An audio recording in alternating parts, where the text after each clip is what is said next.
Fala, meu lindo, minha linda. Eu imagino o porquê você está aqui. Eu quero que você saiba que esta palavra é uma resposta de Deus para a tua vida. Eu só quero te pedir um favor muito importante: fazer com que essa mensagem chegue o mais longe possível. E para isso você pode me ajudar. É só curtir o vídeo se você ainda não curtiu. Comenta, compartilha. E se você ainda não é inscrito no nosso canal, é bem rápido. Você aperta, se inscreve no botãozinho de inscrever-se, ativa o sininho e fica sempre ligado, porque toda segunda-feira, há 3 anos, aliás, já estamos no 4º, sem falhar, 7 horas da manhã, tem uma palavra de Deus para você por aqui. Vamos pro vídeo.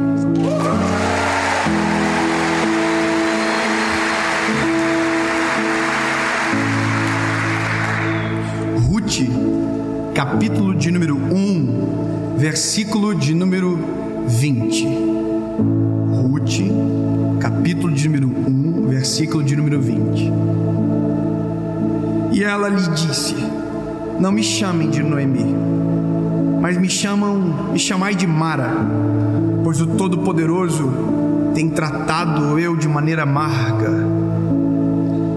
Há uma versão que diz, entre aspas, o significado de cada nome, mas eu quero que você saiba que Noemi significa agradável. Esse é o significado do nome Noemi, agradável. E o que ela está dizendo é: eu não quero que vocês me chamem de Noemi, porque eu não sou mais agradável. Agora eu sou Mara, eu sou amarga. Esse é um daqueles livros que você lê chorando, termina chorando, e você tem que revisitar algumas vezes para compreender o nível de dor que tem inserido nas entrelinhas dessas histórias. O livro é de Ruth, mas a história começa com uma mulher chamada Noemi. Noemi é casada, tem 2 filhos, e esses 2 filhos, junto com a sua família, Noemi e seu esposo, eles se mudam de cidade. Eles moravam em Belém. Belém, que significa casa de pão. Mas na casa de pão não tem comida, acabou a comida. E aí eles se mudam para um lugar chamado Moabe. Eles saem da terra deles e se mudam para um lugar chamado Moabe. E em Moabe, tudo o que poderia acontecer com Noemi acontece.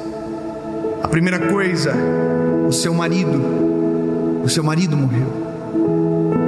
Noemi perdeu o seu marido. E a segunda coisa, Noemi perdeu os filhos. Os dois filhos que eram casados. E uma das suas noras tem o nome por Ruth. Então, basicamente, as 2 personagens principais são Ruth e Noemi. Mas o que eu quero falar com você hoje não é sobre Ruth, é sobre Noemi. Noemi é um retrato de muitos de nós. É o retrato do esgotamento. É o retrato da dor por palavras. Eu não sei como você se encontra, mas talvez o que eu vou falar agora você vai identificar, e se você identificar, saiba que isso é para você. Palavras como não aguento mais, não quero, não consigo, chega, para mim deu, são sintomas dessa palavra, esgotamento. Interessante que hoje nós temos palavras e nós temos diagnóstico para tudo. Hoje nós chamamos depressão pelo nome certo. Antigamente se chamava depressão de doença espiritual. Não, depressão é doença e precisa ser tratada. Existem as que são espirituais, sim, mas existe patologia. Existe síndrome do pânico, e que antes a gente chamava de covardia. Covarde, tá ficando louco. Existe isso. E na década de 70, nos Estados Unidos, foi pesquisado um nome que hoje é comum e que tem há milhões de anos, e desde que mundo é mundo sempre teve, o tal do burnout. E agora no nosso século é tão presente isso que a gente nem acredita. Você pode estar num avião e de repente alguém ter um surto e começar a gritar e ter que parar e sair do voo, porque senão vai dar um problema muito grande. As pessoas, elas entram em erupção. Só que esgotamento é um processo. Nada começa de repente, nada é do nada. Sempre começa pequeno, cresce, não é tratado, e quando você vê, você está de mal a pior. Um amigo me ligou essa semana. Aliás, esse meu amigo é um amigo mais próximo, e algumas vezes eu identifiquei nele algumas coisas que me incomodaram bastante. Eu chamei ele e disse: cara, você está com um problema emocional, você está muito ansioso, a ansiedade está transpassando pelas tuas ações. Mano, baixa a bola, você está falando coisa que não é normal você falar, você está esgotado. E aí passou isso e ele continuou naquilo, quando nesses dias ele me liga dizendo: cara, eu não sei o que está acontecendo comigo, eu estou chorando do nada. Eu começo a chorar, eu estou com medo, eu não sei o que eu sinto, eu só sei que é estranho. Eu tenho vários amigos, e talvez você tenha amigos, e talvez seja você que se encontra nesse estágio. E aí quando eu olho para Noemi, Noemi está nesse estágio, porque o esgotamento deturpa a nossa visão sobre tudo. Deturpa a nossa visão sobre Deus, deturpa a nossa visão sobre o próximo, deturpa a nossa visão sobre nós, que é tão pior quanto ver Deus da maneira errada. Obviamente que Deus sempre é a primazia de tudo, mas quando nós começamos a confundir as emoções, a gente entra num looping muito difícil de sair. E aí nós chegamos nas doenças que são as doenças psicossomáticas, sabe?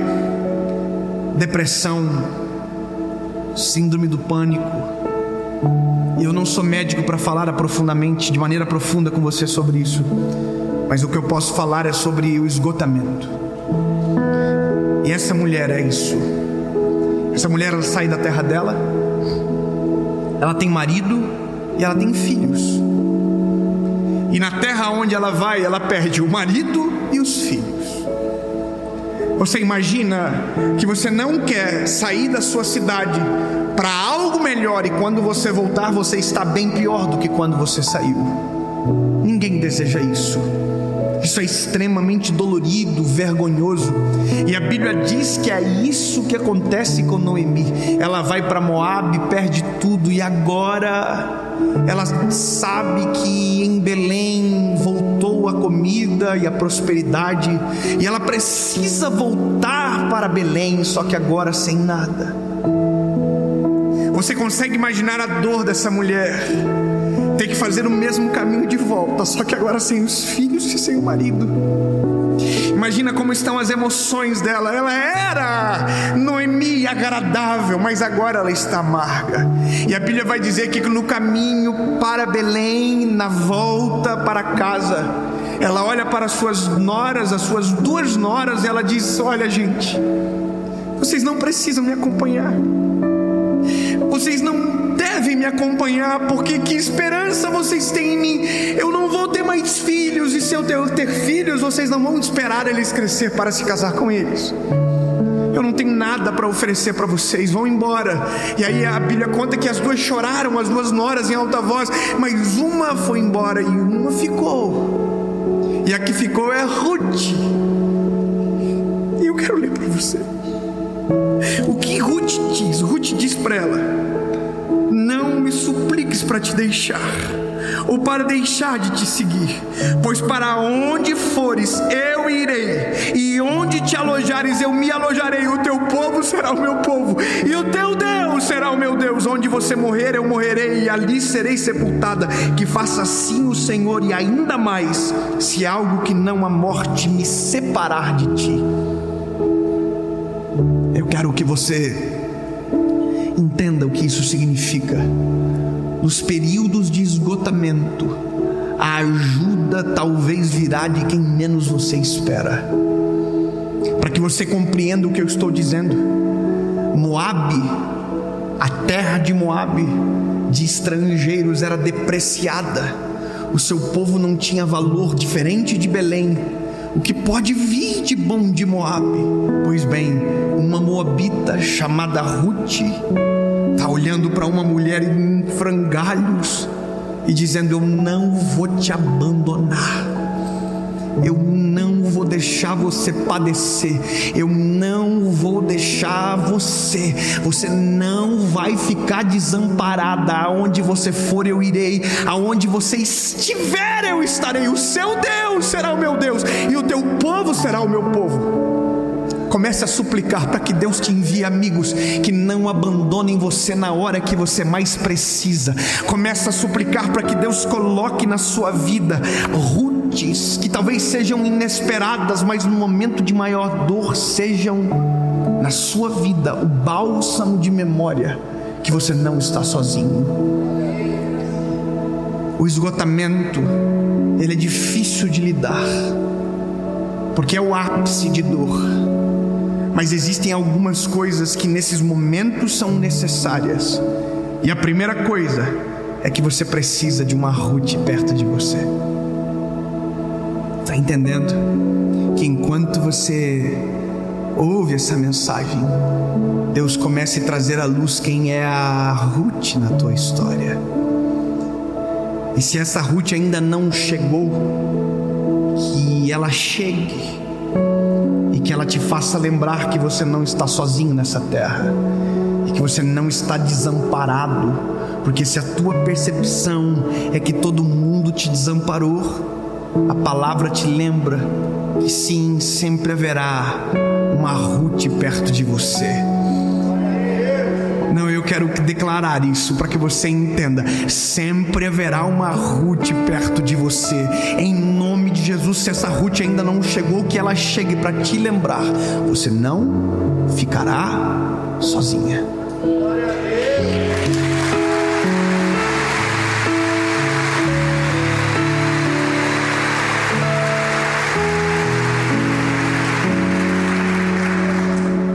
A Bíblia continua.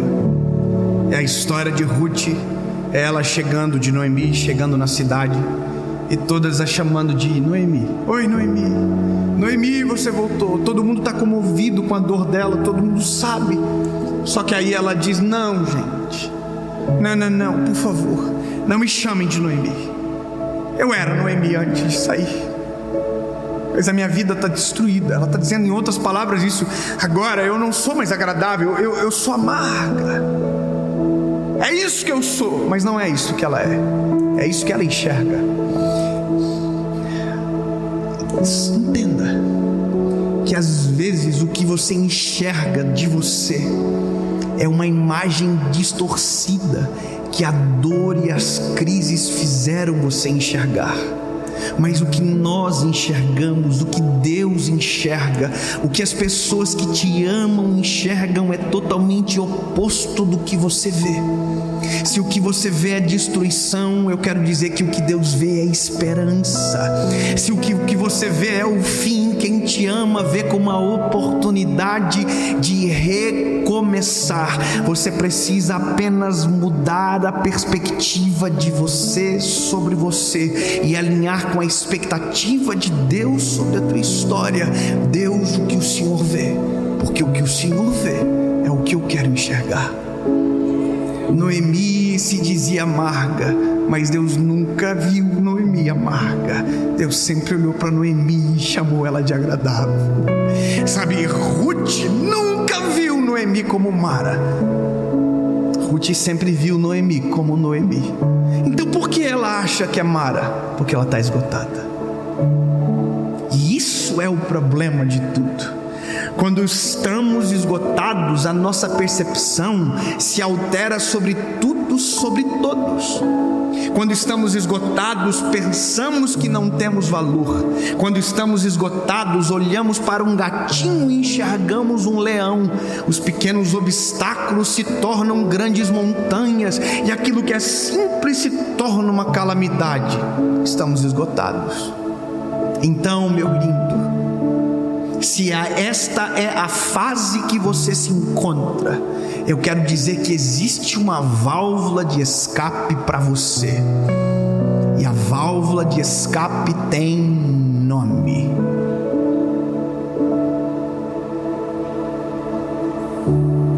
Jesus. Jesus é aquele que acalma a tempestade, que tira de nós toda a dor e que nos faz lembrar do que Deus pode. A Bíblia termina dizendo que a nora, isso aqui é demais, a nora de Noemi, a Ruth, casou de novo e casou com um homem chamado Boaz. Boaz é pai de Obed, Obed é pai de Jessé, Jessé é o pai de Davi, e Davi é da genealogia de Jesus. Sabe o que acontece? Deus não renovou apenas Noemi, Deus renovou a história dela, e toda a esperança lhe foi devolvida com uma família nova que Deus deu para ela. Só que agora Noemi é parte da família de Jesus.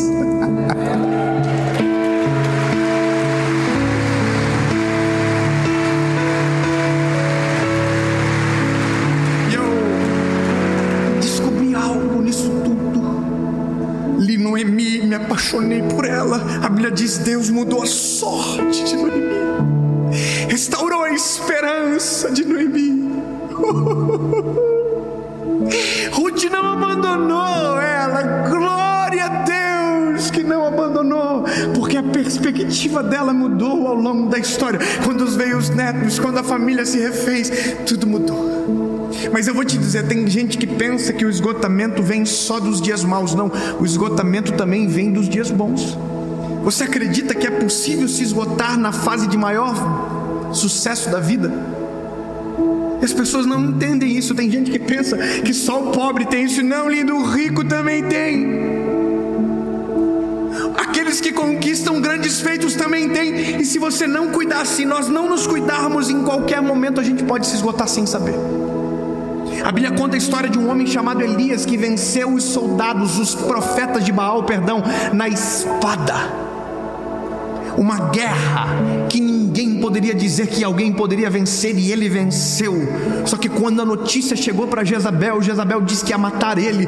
Um homem que venceu os soldados à espada morreu de medo de uma mulher e foi embora desejando a morte. Sabe o que é isso? Esgotamento. Esgotamento, lembra? Faz a gente olhar um gatinho e confundir com um leão. Faz a gente olhar um riacho e ver um mar tempestuoso. Não. Comece a perceber os ruídos à tua volta. Comece a perceber os sintomas. Seja uma Ruth na vida de uma Noemi. E se você é uma Noemi, clame para que Deus envie uma Ruth. Mas não esqueça que a tua perspectiva vai ter que mudar. Você quer uma palavra para que isso aconteça? Eu vou perguntar: você quer uma palavra para que isso aconteça? Você acredita que com um versículo é possível renovar a esperança? Que com uma palavra de Deus é possível restaurar a nossa fé? Eu vou dizer para você, a minha vida mudou com uma palavra na hora certa. E eu declaro que esta palavra encerra esse ciclo de esgotamento na sua casa, na sua família, na sua vida, na sua perspectiva e visão sobre si, sobre tudo, sobre todos, sobre Deus. Isaías capítulo 41, verso de número 10. Prepara. Sabe assim, se você está de cinto, coloca o cinto e amarra. Puxa o cinto. Se você está esgotado, segura na cadeira. Olha, presta atenção. Se você está vivendo isso, é para mim essa palavra. Diga dentro do teu coração: Deus, eu quero que seja para mim essa palavra. Senhor, eu quero que seja para mim. Eu sou o alvo. Então prepara. Não temas.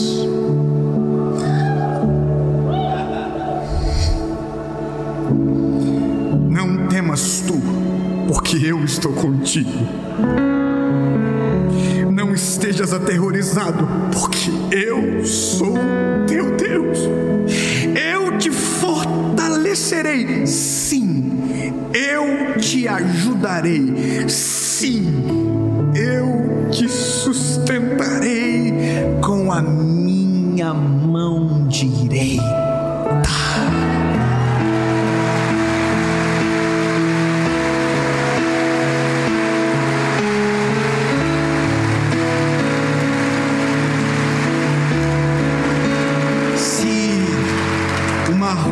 Não aparecer no teu caminho, Noemi, não mude o teu nome para Mara, porque tu és agradável e o Deus de Israel é o teu Deus, e Ele não vai te desamparar, Ele não vai te abandonar.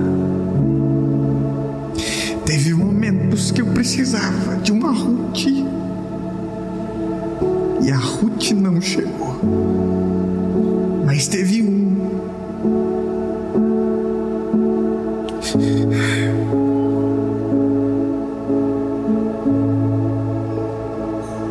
que nos momentos mais difíceis não desamparou,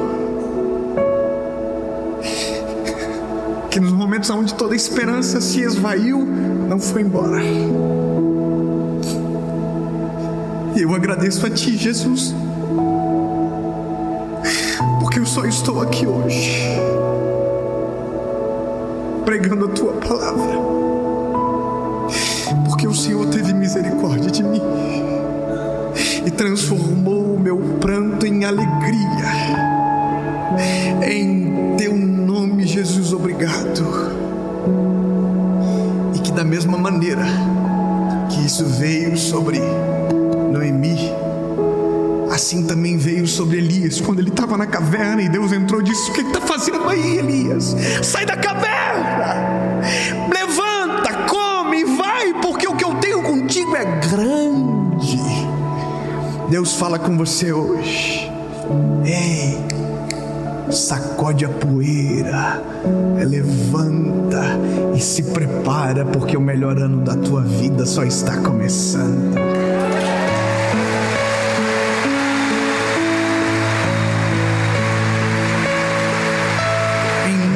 Jesus, Pai, em nome de Jesus, obrigado pela Tua palavra, obrigado pelo Teu alento.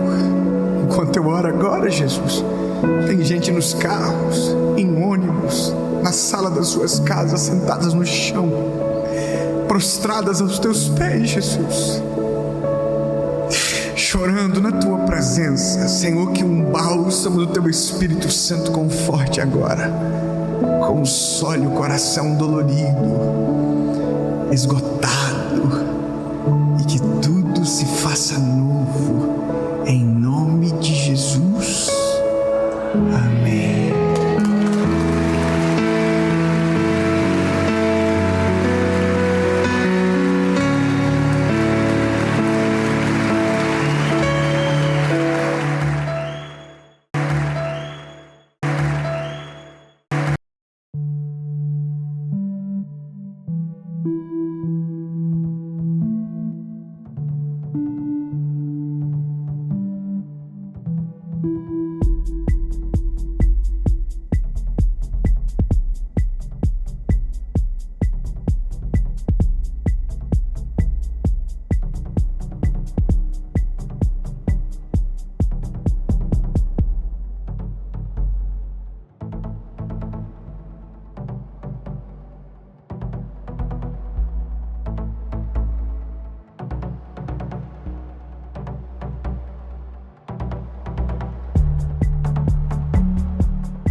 Fala, meus lindos, tudo bem?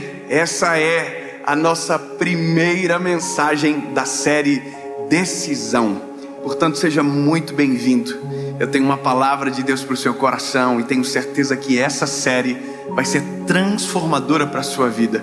Durante 8 semanas nós temos um encontro aqui no canal às 7 horas da manhã, todas as segundas-feiras. Aliás, se você ainda não é inscrito no canal, se inscreva, ative o sininho, porque toda segunda-feira tem mensagem. E claro, antes de terminar o vídeo, faça isso agora já. Curte a mensagem, comenta e depois manda para todo mundo que você puder. Afinal de contas, quanto mais pessoas ouvirem e assistirem, melhor. Vamos fazer o seguinte, vamos para a mensagem.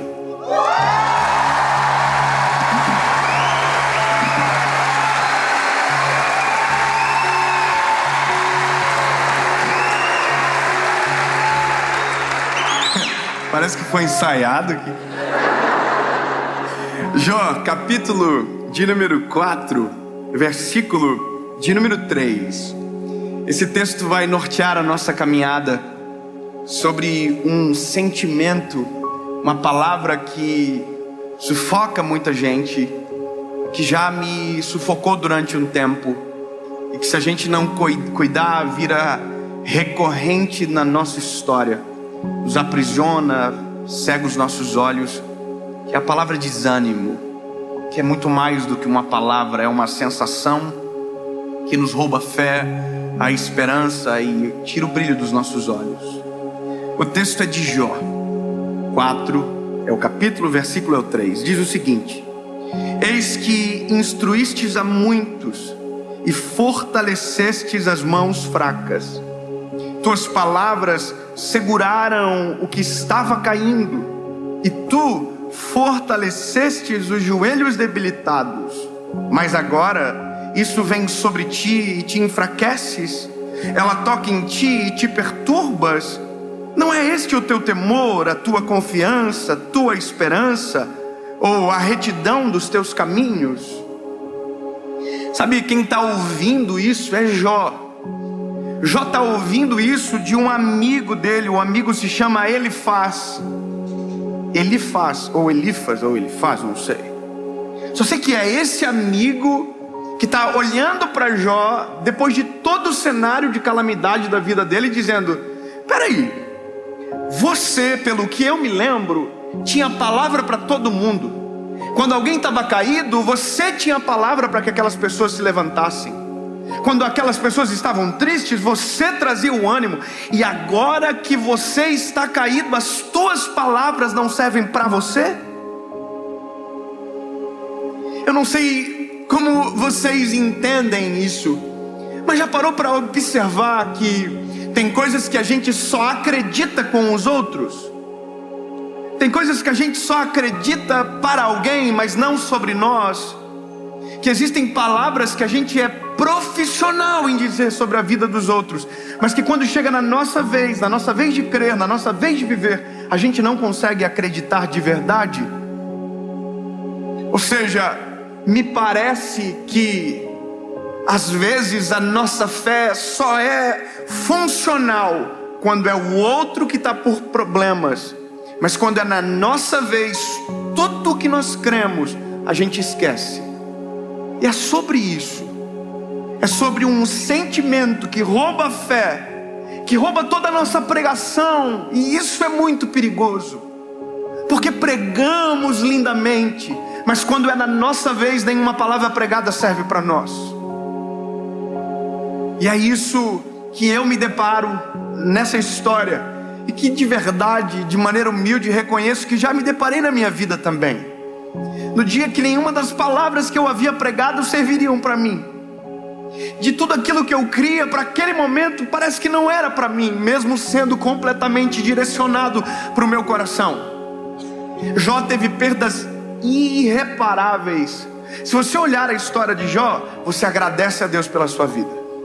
Você pode estar na pior situação da vida, do mundo, mas se você ler a história de Jó, você vai dizer: meu Deus do céu. Jó perdeu os filhos, perdeu todos os bens, todos os seus servos. Jó perdeu tudo. Quando Jó tem todas essas perdas, Jó só não fez uma coisa: Jó não blasfemou contra Deus, mas Jó blasfemou contra a vida dele. Jó desejou morrer, Jó teve sentimentos dessa maneira, porque as dores foram muito agudas. A dor foi extremamente aguda. Agora, o interessante é que no meio de todo esse cenário de dor, existe um homem justo, existe um homem bom. Tanto é que tudo isso aconteceu com ele porque Deus permitiu, porque ele era bom. Aí é uma confusão tão grande que eu não vou saber explicar. Porque na nossa cabeça, se nós somos bons, tudo de bom tem que acontecer com a gente. Mas não é assim que a banda toca. Bons sofrem, porque na verdade, desculpe, mas nem bons somos. A gente pensa que somos, mas não somos. Tá vendo essa pessoa perto de você aí? Ela é ruim.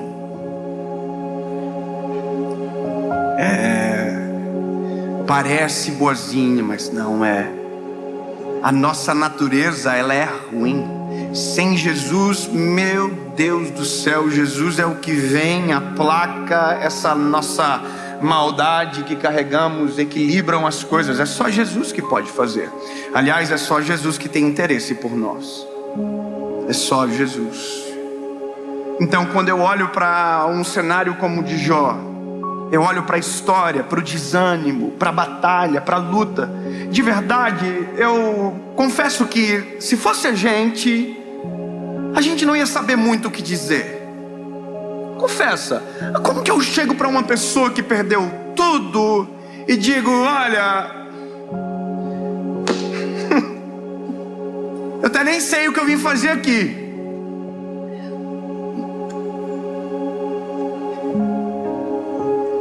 Eu só não queria estar no teu lugar, irmão, mas não é verdade? A gente não é assim? Agora, por quê? Porque aqui a gente está falando de algo muito grave. Mas quando a gente olha a história completa, eu sei a história completa. A história completa é: Deus restituiu tudo o que Jó perdeu. Jó viu os filhos até a 4ª geração, e aí descansou no Senhor. Jó teve tudo restituído: os bens, os servos, as propriedades, os filhos, tudo em dobro. Deus deu, Deus retribuiu. Agora, a gente consegue olhar assim porque a gente conhece a história toda. Agora, Jó não sabia disso que ia acontecer. Você entende? Jó não via o todo, Jó via parte da história.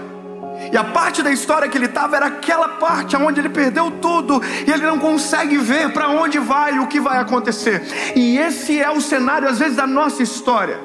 Enquanto estava tudo bem na nossa casa, enquanto estava dando tudo certo, a gente tinha palavras para todo mundo: olha, Deus é bom, Deus é fiel, Deus é justo, Deus está no controle de todas as coisas, descansa no Senhor, Deus está cuidando, sabe, relaxa. A gente fala para todo mundo: olha, acalma o coração, ora, se você orar, Deus responde.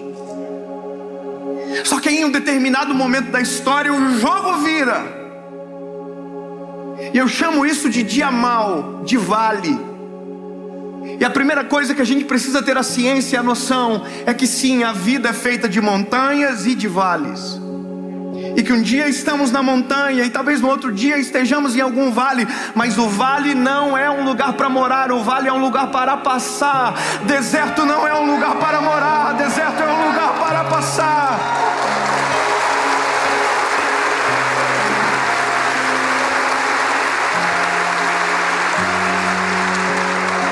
Quando entendemos isso, o nosso olhar está fixo no Senhor. A gente entende que é passageiro, passageiro, passageiro, passageiro. As dores deste mundo são passageiras, as angústias passageiras, tudo é passageiro. Há uma coisa que é eterna: a nossa vida com Deus, para sempre.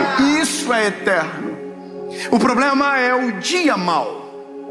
O dia mau é o problema, porque quando nós chegamos, tudo que vivemos antes, todas as bênçãos, todas as provisões, todos os milagres podem ser esquecidos numa fração de segundos. E é nesse momento que Jó está sentado ao chão, eu imagino lá muriando-se, quando um amigo olha para ele e diz a verdade: irmão, peraí, não estou te entendendo. Quer dizer que quando era com os outros você tinha palavra, e agora que é com você, você está aí caído. É como se esse amigo tivesse pegando Jó pelos ombros e falasse assim: acorda, rapaz, você crê em um Deus que pode todas as coisas, você crê num Deus que faz milagres extraordinários, você crê num Deus que pode restaurar tudo aquilo que se perdeu. Entende? Deus pode tudo, Deus faz tudo. E aí a Bíblia conta a passagem completa de Jó, a história continua. Eu chamo isso de imagem completa. Imagem completa porque às vezes nós olhamos a vida assim coladinhos na parede e não conseguimos ver o todo. A gente não consegue ver a razão do porquê estamos vivendo o que estamos vivendo, sabe? E aí de repente a história avança, a gente vê o todo e a gente olha para trás e diz o quê? Agora faz todo o sentido. Não é verdade? Sabe, é esse painel de LED aqui, tá vendo? Você vê uma imagem bonita aí de longe, mas eu que estou um pouquinho mais perto, eu consigo enxergar pixels dessa imagem. E se eu chegar bem mais perto, eu não vejo nada, eu só vejo pixel. A vida, nosso olhar sobre ela é um pixel da história. Nós olhamos para a vida e vemos uma fração de alguma coisa que pensamos que é tão longa. Não. A vida é um todo, e o único que consegue ver o todo é o Senhor. A gente às vezes não vê o todo sobre amanhã, mas já conseguimos ver o todo sobre um ano atrás, sim ou não? A gente consegue olhar um ano atrás o que vivemos e agora conseguimos olhar por que colhemos, por que vivemos daquela maneira. Por quê? Porque agora a gente consegue ver o todo. Então da mesma maneira que você consegue ver o todo de um ano atrás, eu quero declarar sobre você que daqui a um mês, 2 meses ou 2 dias, você vai olhar para tudo aquilo que passou e vai dizer: agora eu entendo, agora eu compreendo. E aí você vai dizer: show, desânimo, vai embora, porque agora eu lembrei quem tenho crido, quem é o meu Deus, quem é o meu socorro bem presente no dia da angústia. Vai para lá.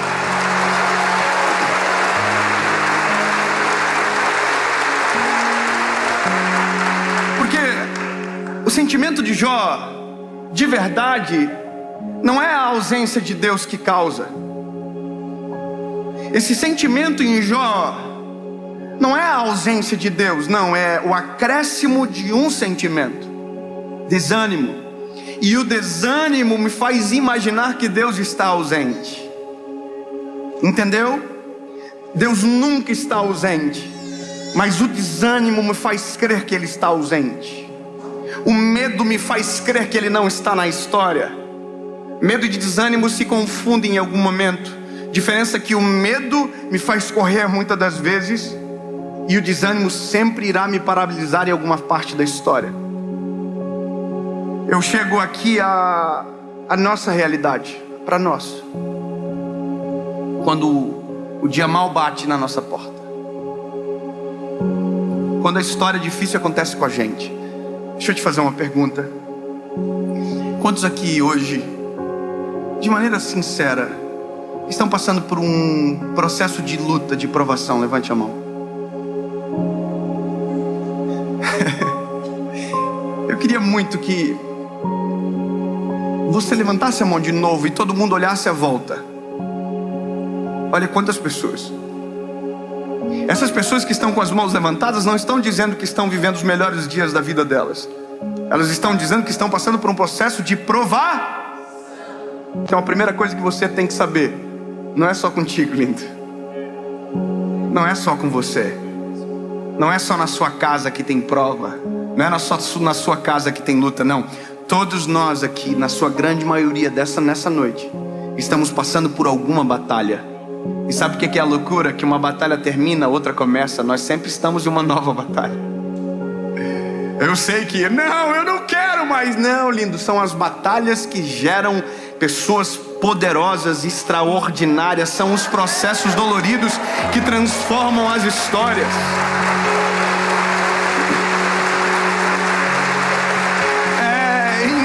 Do ser humano. Eu queria muito chegar aqui e dizer: olha, depois que você aceitar a Jesus, você não vai ter mais nenhum problema. Se você reconhecer Jesus como seu Salvador, a sua vida vai ser um mar de rosas e uau, ninguém vai ficar doente, ninguém vai cortar a sua frente no trânsito, vai ser tudo lindo. As pessoas vão passar por você e vão dizer bom dia. Não, lindo, esse é um sonho, mas a realidade não é assim. Aceitar a Jesus, crer em Jesus, ter Cristo como nosso amigo, companheiro, não nos livra da batalha, mas nos livra na batalha. Não entendeu? Eu vou melhorar. Não nos livra da, nos livra na. Peraí, como assim? Porque se ele livra da, eu nunca saberei do que estava perdendo para poder agradecer. A confusão é mais ou menos assim, eu não sei o que pode. Não. Agora quando eu me livro na, eu saio da batalha muito mais forte para enfrentar qualquer outra tempestade, porque eu vou poder dizer assim: olha, eu tenho um Deus presente na batalha. Ouve a minha oração.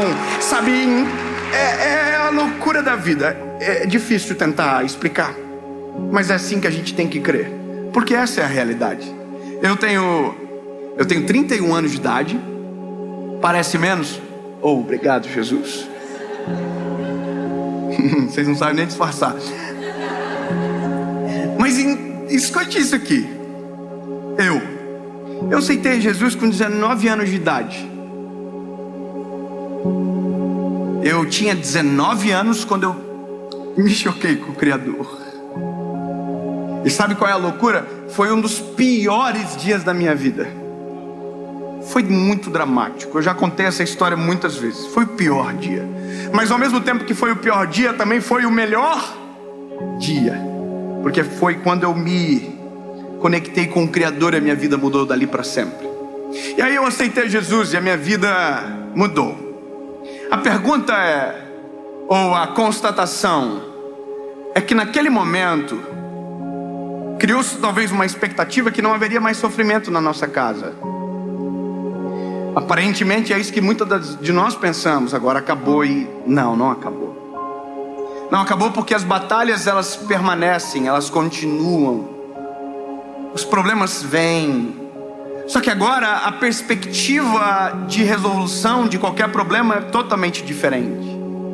A forma de ver as coisas mudou completamente. Agora a gente vai ter uma filha, a Serena, vai nascer agora. Mas eu sei o que é experimentar a perda de um filho. Sabe, tem coisas que nós vivemos que ficou dentro da nossa casa, mas eu sei o que é ter dor.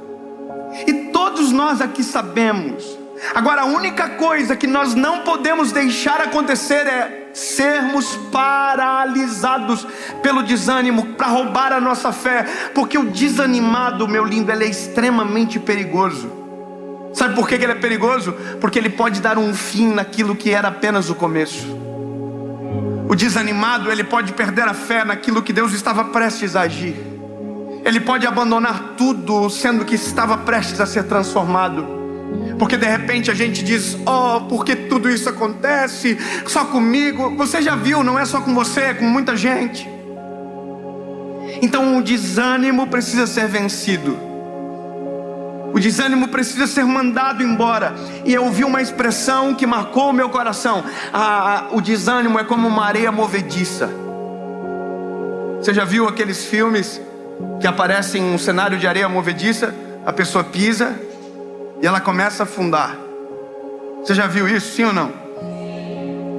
E aí ela vai afundando, e ela sozinha não consegue sair daquele lugar. Você ouviu o que eu acabei de dizer? Sozinho o desanimado não consegue sair daquele lugar. Eu estou querendo dizer alguma coisa aqui, não sei se você percebeu. O desanimado sempre vai precisar de alguém animado perto. A gente sempre vai precisar de alguém que permaneça com fé à nossa volta. A gente sempre vai precisar de um Elifaz que vai olhar pra gente e vai dizer: ei, quer dizer que quando era pros outros servia, e agora que é com você não serve mais. A gente sempre vai precisar de alguém cheio do Espírito Santo à nossa volta, que vai olhar pra nós, vai perceber o desânimo, vai perceber o semblante caído e vai dizer: o que está acontecendo?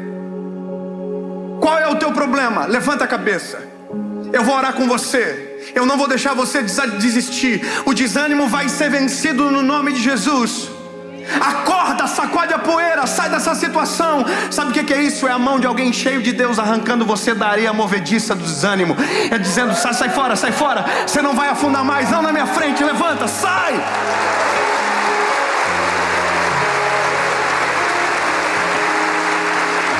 E eu aumento o termo, é por isso que a igreja é importante. Porque a igreja é um ambiente onde pessoas estão olhando para as pessoas. E se tiver alguém na areia movediça, aqui dentro não vai afundar. É por isso que precisamos de andar com pessoas cheias de Deus à nossa volta. Precisamos de homens, de mulheres de Deus caminhando com a gente. Então, meu lindo, eu não sei qual é a sua situação, eu não sei qual é o nível do teu desânimo, mas talvez é um nível que você não consegue mais crer que Deus pode fazer alguma coisa ao teu favor. Então eu ouso em dizer que chegou a hora de alguém sacudir você e te lembrar que todas as palavras que um dia você usou para alguém serve para você também. Deus é fiel para os outros, mas é fiel para a tua casa. Deus faz milagres para os outros, mas pode fazer um milagre na tua família. Todas as palavras que você declarou sobre a vida dos outros também servem sobre você. Todos os conselhos que você deu a alguém também é para sua casa, para sua família, para sua história. Então sacode a poeira, sai desse negócio de tentar. Não reclama, chega, deu. E vai viver aquilo que Deus tem para você. Vai viver a restauração que Deus tem. Vai viver o milagre que Deus tem. Jó tinha tudo para desistir. Mas uma das coisas que Jó diz me impacta. Ele viu toda a dor, tudo. Mas no meio da dor, ele viu Deus agir.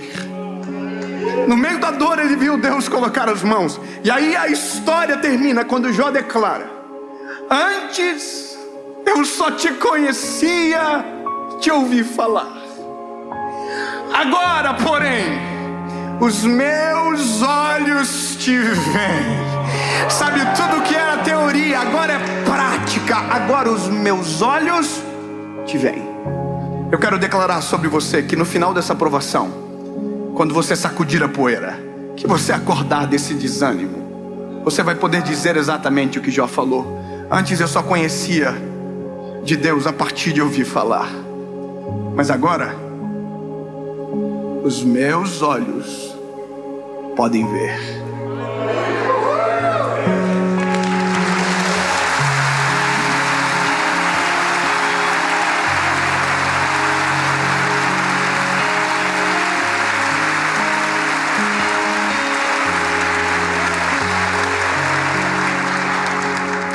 Eu queria poder ter tempo de contar para vocês todas as vezes que Deus me socorreu, todas as vezes que Deus enviou anjos para nos tirar do desânimo.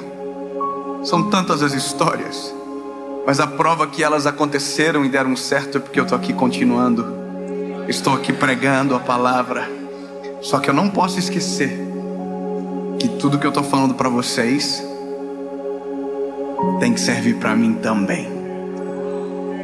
Jesus tira-nos do desânimo, nos deixa fraquejar a nossa fé, encoraja-nos a viver a tua vontade. Senhor, a gente não consegue ver tudo, a gente vê um fragmento da história e às vezes desesperamos, mas não é assim que queremos viver. Jesus, abre os nossos olhos, socorre nosso espírito e nos faz enxergar a esperança.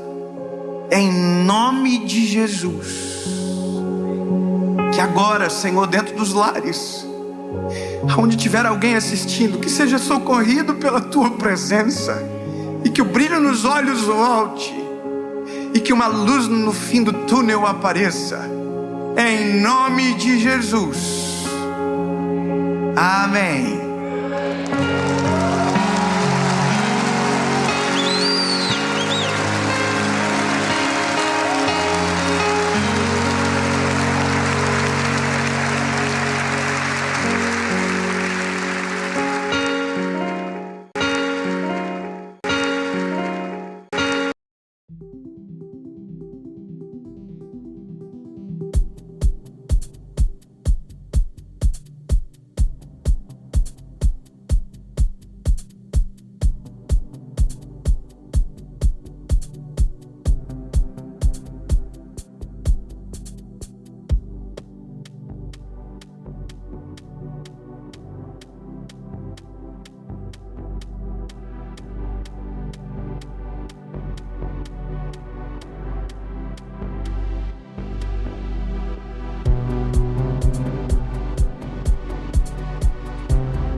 Fala, meu lindo, minha linda, que bom que você decidiu começar o ano junto com a gente. Que em nome de Jesus essa mensagem seja um marco para o ano que nasceu. Já estamos em 2022. Então, de verdade, do fundo do meu coração, que essa palavra seja um guia do céu sobre a tua casa e sobre a tua família. E se eu fosse você, eu colocava como rotina para 2022. Toda segunda-feira, 7 horas da manhã, tem uma mensagem nova no canal para você. Todas as segundas-feiras, 7 horas da manhã, há 3 anos sem falhar. Então, se você ainda não curtiu o vídeo, curte, é bem rapidinho, tem um joinha aí, comenta, compartilha, manda para todo mundo. E se você ainda não é inscrito no canal, se inscreva, ativa o sininho. E é isso, vamos para a palavra.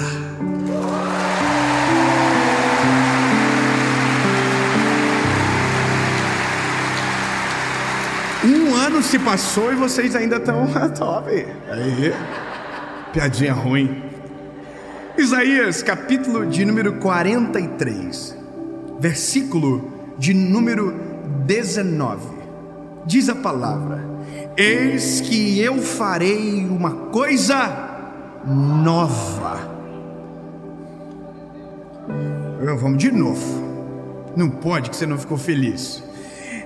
Eis que eu, quem é o eu? Deus está dizendo. Não é o Dave que está falando, é o Senhor dizendo: eis que eu farei uma coisa nova. Agora segura para animar de uma vez só, porque a Bíblia diz: e agora, quando? Agora ela surgirá. E vocês ainda não estão vendo. Está na palavra escrito isso. E vocês ainda não estão vendo. Eu farei um caminho no ermo e colocarei rios no deserto.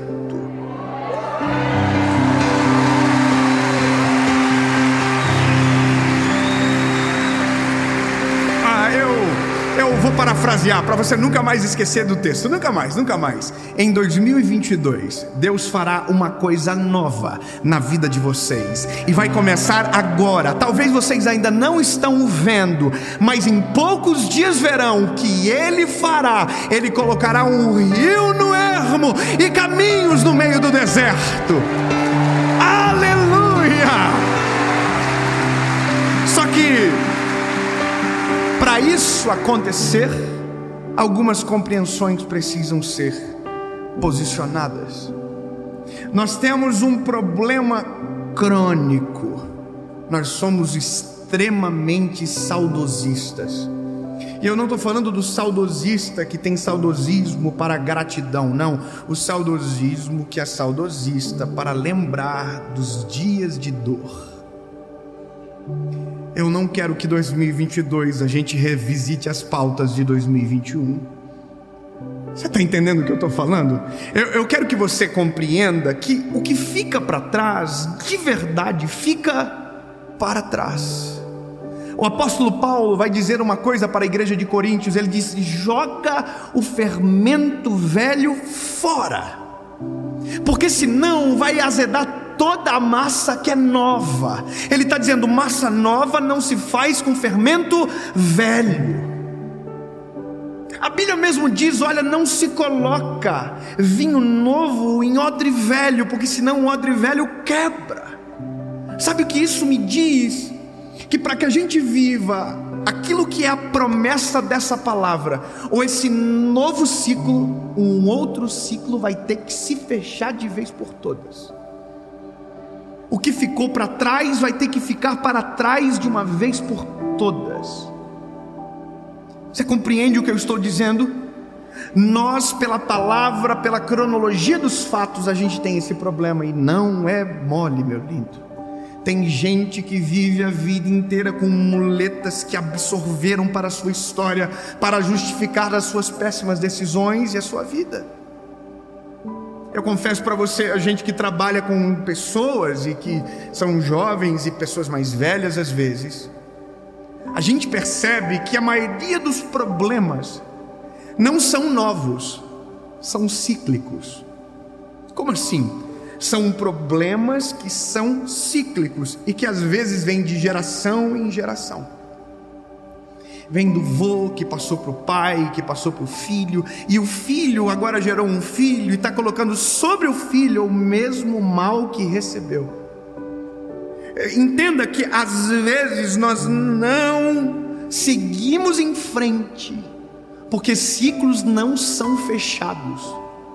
Nós dizemos que foram fechados, que ciclos foram fechados, mas a gente, com a nossa prática, não diz a verdade. Tem gente que diz que perdoou, por exemplo, só que nunca perdoou.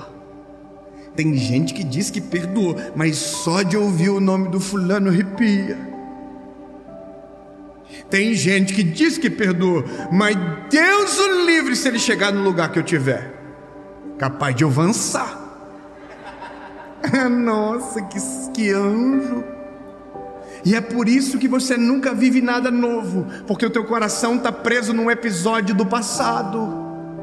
E é por isso que às vezes você não consegue experimentar um relacionamento saudável, porque o seu relacionamento que te fez mal ainda domina o teu coração e você não consegue ver esperança.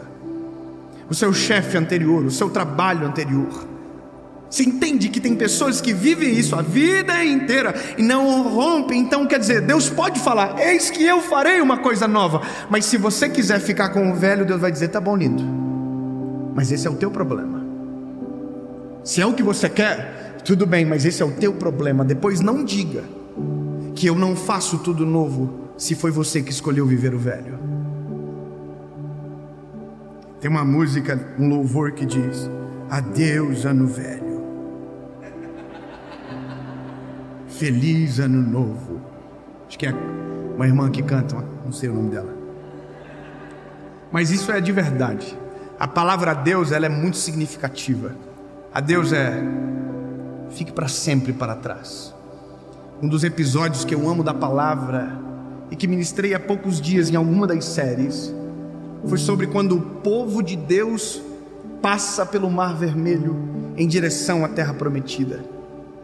Uma das coisas que me impressionam é uma palavra cujo qual Deus libera para o povo através de Moisés. Ele diz: olha, os inimigos que vocês viram hoje, vocês nunca mais voltarão a ver. Deus está dizendo: se você quiser a nova estação, eu me encarrego de esquecer o passado. Deus está dizendo: eu faço a partir daquilo que sou, não da partir daquilo que você viveu. Deus não depende do teu passado para fazer você viver uma nova história.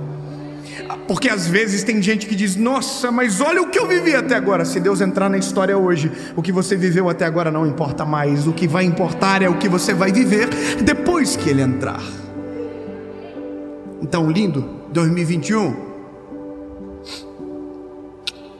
beijo. 2022 eu não quero falar mais de você. Eu não quero falar que a gente teve que usar máscara o ano inteiro. Quando liberar a máscara, irmão, eu não quero viver a vida inteira falando pro meu filho: filho, um dia o pai mandou máscara e o senhor não tem noção. Não. Quando meu filho aprender alguma coisa, irmão, vai ser coisa nova. Vai ser esperança para um futuro maravilhoso. Sabe, a história vai ficar no passado. Por quê? Significa que eu vou ignorar o que aconteceu? Não. Significa que as dores ficarão para trás. Tem gente que diz: não tenho feridas, tenho cicatrizes.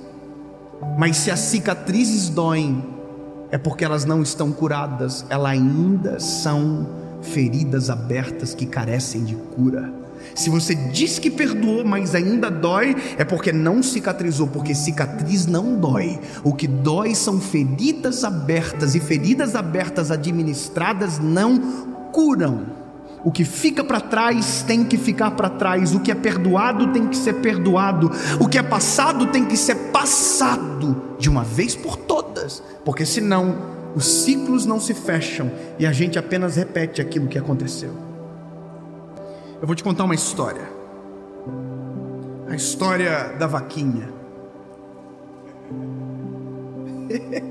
Todo mundo empolgado com a vaquinha. Tudo bem.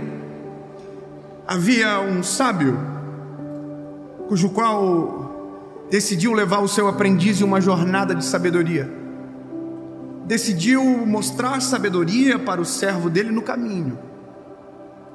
E aí a história conta que o sábio entrou por um caminho de uma estrada muito longa dentro de um interior.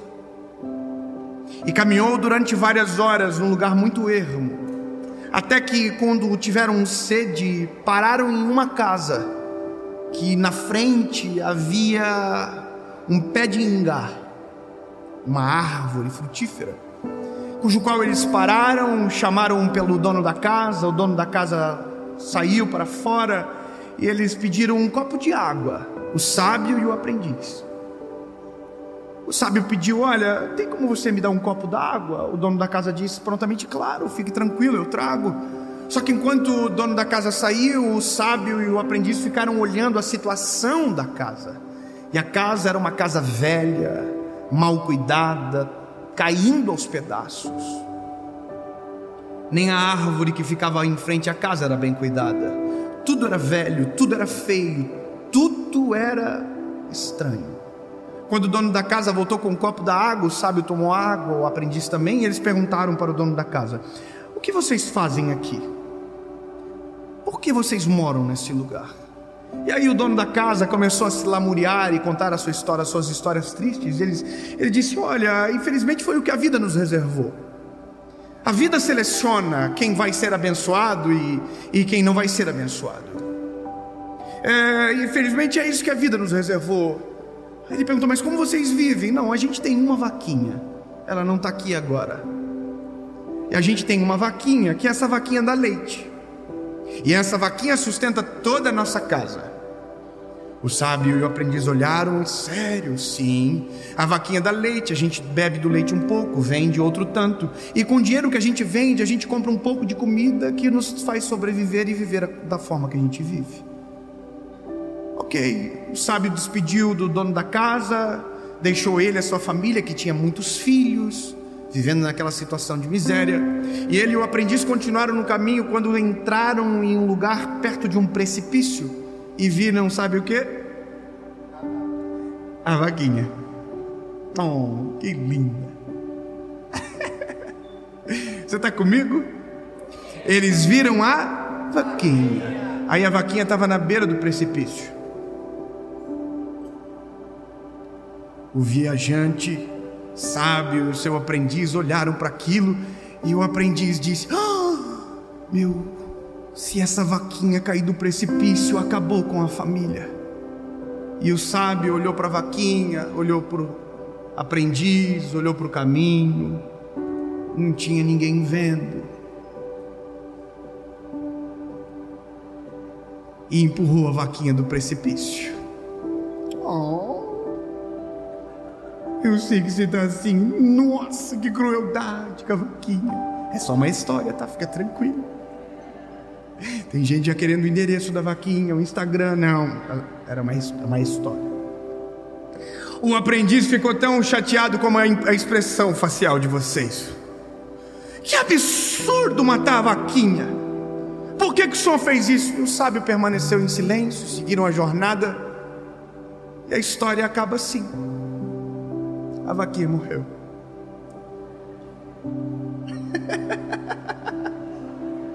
Pelo amor de Deus, me dá a lógica disso tudo. Calma aí. 10 anos se passaram.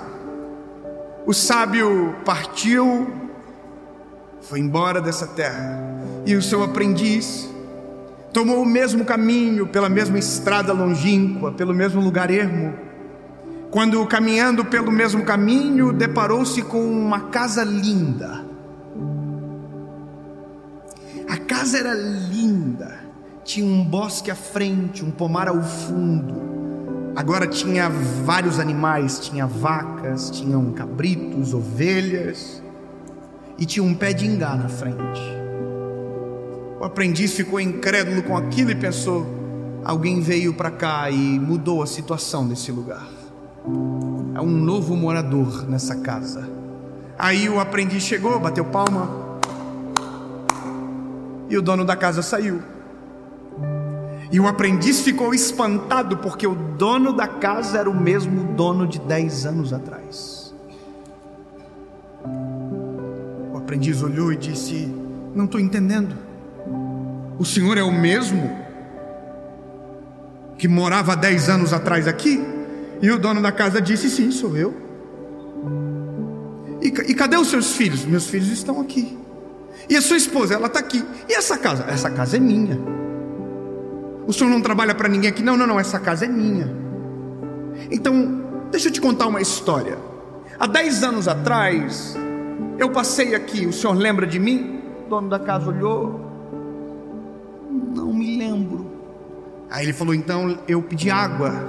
Eu e um outro homem, um outro senhor pedimos água. Aí o dono da casa falou, ixi, lembrei. No dia que vocês passaram aqui, a gente viveu uma tragédia. Aí o aprendiz fez, e o que foi que aconteceu? Ele disse, não sei também. No dia seguinte, a nossa vaquinha não voltou para casa. E a gente saiu pelo caminho à procura da vaquinha. E encontramos a vaquinha morta. E o aprendiz... E a vaquinha estava espedaçada, caída do alto de um penhasco. E ele disse, o que aconteceu? Ele falou, a melhor coisa da nossa vida. Como assim? Ele falou, porque o dia que a vaquinha morreu, a gente teve que ir para a cidade procurar comida para comer. E quando a gente foi para a cidade, eu acabei encontrando um trabalho. E esse trabalho mudou a realidade da minha família. Minha esposa se inspirou com essa nova estação e também encontrou um emprego. E agora os nossos filhos voltaram a sonhar. E agora eles também estão trabalhando. E agora essa é a nossa casa, esse é o nosso pomar, esse é o nosso pé de ingá. E esse é a nossa realidade. A melhor coisa que aconteceu na nossa vida foi quando mataram a nossa vaquinha. Jesus, mata a minha vaquinha.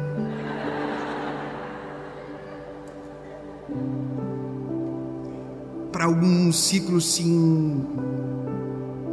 inaugurarem na nossa história, ciclos precisarão ser fechados, decisões precisarão ser tomadas. Porque todas as vezes que um ano vira, nós fazemos planos extraordinários. Mas quando nós menos esperamos, estamos reproduzindo os mesmos erros do ano que se passou. Quando menos esperamos, estamos tratando as nossas esposas como os nossos pais trataram as nossas mães, e talvez foi errado e feriu. Enquanto menos esperamos, tratamos os nossos filhos da mesma maneira que fomos tratados e nos feriu tanto. Se não acordarmos, não adianta ter uma promessa do Senhor sobre uma coisa nova, se tudo aquilo que a gente faz se repete. Novo ciclo é entender que tudo se fez novo. Se você parar para pensar, vai conseguir descobrir qual é a sua vaquinha e onde ela mora.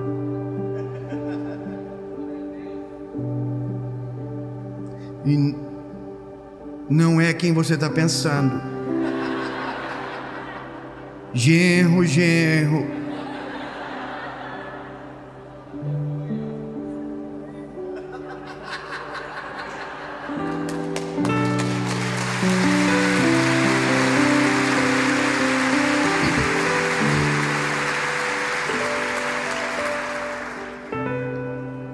Talvez você está ouvindo isso e está pensando, eu quero viver uma vida nova.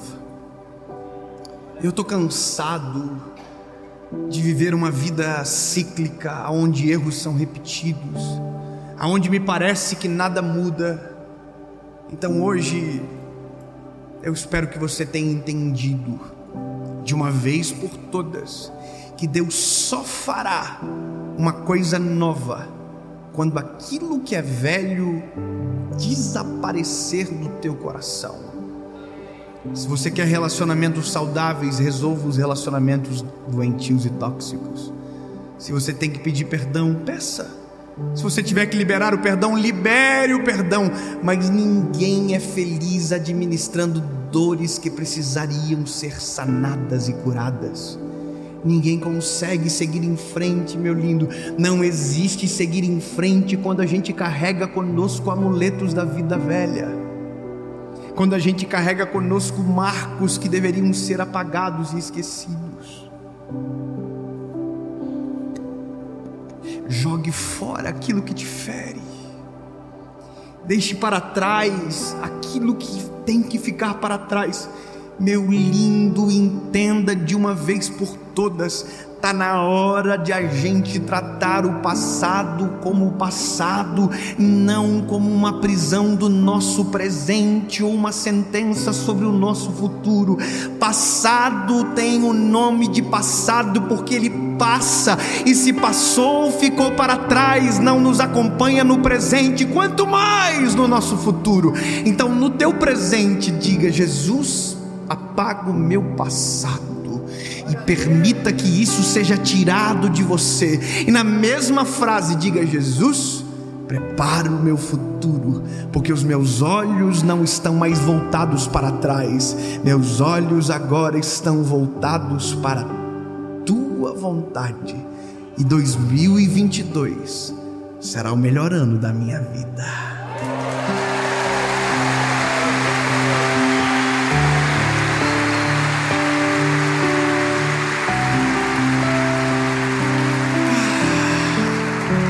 Senhor Jesus, nós cremos que o Senhor fará uma coisa nova. De todo o nosso coração nós cremos que o Senhor fará tudo novo. Mas nos comprometemos contigo que o velho vai ficar para trás, que o que passou, passou. A vaquinha morreu. Está na hora de a gente viver aquilo que o Senhor quer. Chega de mesmice, chega de prisões disfarçadas. Está na hora do novo. Em nome de Jesus. Amém.